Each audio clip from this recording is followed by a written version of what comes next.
Greetings, welcome to Vivid Nightmares, where your worst nightmares will come true. I'm Julia, and today I want to share an experience that happened to me in an abandoned sewage treatment plant, a place where darkness and the unknown intertwine in disturbing ways.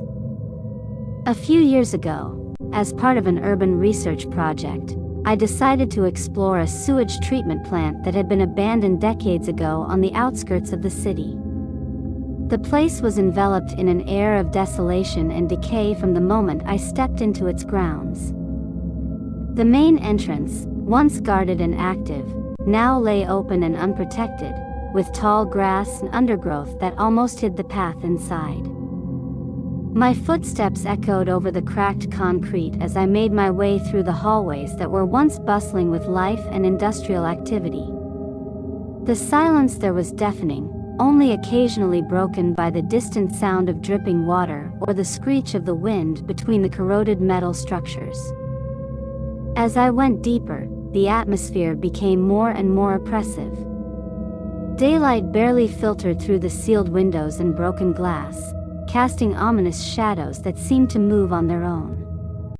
The air was charged with a pungent smell of dampness and something else, something indescribable that seemed to be permeated in the rust-stained walls. At one point, I found myself in a vast room where huge rusty tanks lined up in neat rows.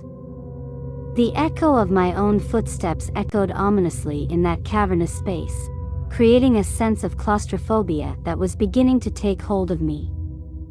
That's when I noticed a subtle noise, as if something or someone was moving in the shadows behind the tanks. My senses sharpened as I moved cautiously between the narrow corridors formed by the giant tanks. The sound lingered, sometimes as a distant whisper, sometimes as a faint metallic scratch echoing in the empty room. Fear slowly took hold of me, fueled by the feeling that I was not alone, that something or someone was watching my every move from the shadows. Determined to discover the source of the noise, I ventured even deeper into the abandoned plant. With each step, the sensation of being observed intensified, as if the structure itself had been impregnated with an invisible but palpable presence.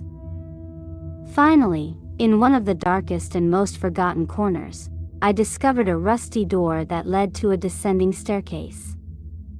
With my heart pounding in my chest, I pushed the door carefully open and walked down the staircase that creaked beneath my feet.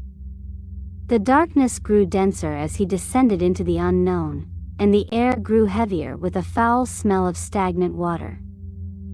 My sweaty hands finally found a switch recessed into the wall, and with a faint click, the flickering light illuminated a scene that took my breath away.